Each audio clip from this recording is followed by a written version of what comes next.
Hey everybody, so just excuse the background noise. I need to just come on and do this video for whatever it's worth, for whoever it helps, but I need everybody to stop what you're doing.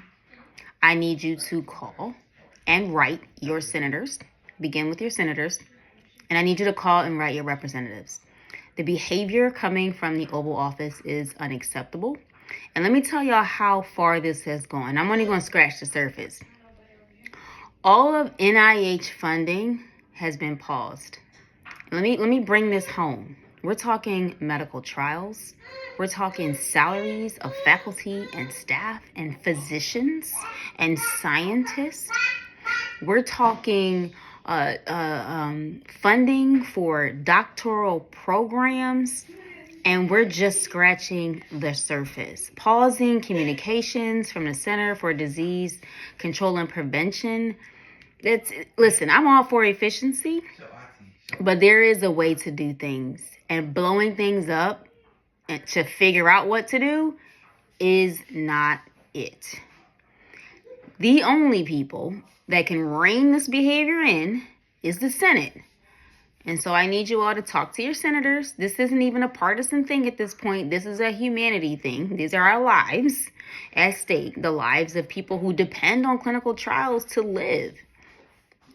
Just as an example, our professors whose salaries are tied to grants, the impactful research that makes our lives better. Our environment is tied to a lot of these things that are on pause with NIH alone.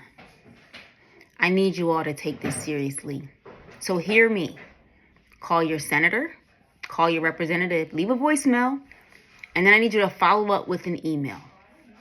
And then if you want to take it a step further, I need you to print that sent email out, and I need you to go ahead and send that certified to their office, to their local office in the state in which you live.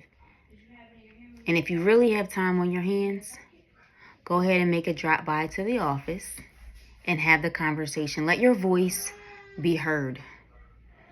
This behavior is unacceptable, and it is un-American. And those two things aside, it's inhumane.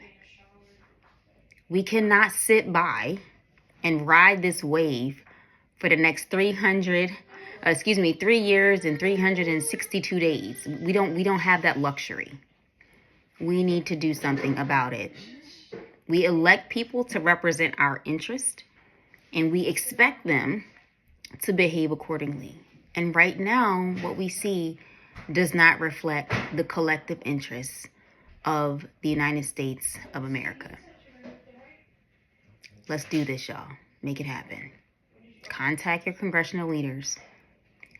Have them speak on your behalf because they can and they will. But they need to know that this is serious and it affects us all.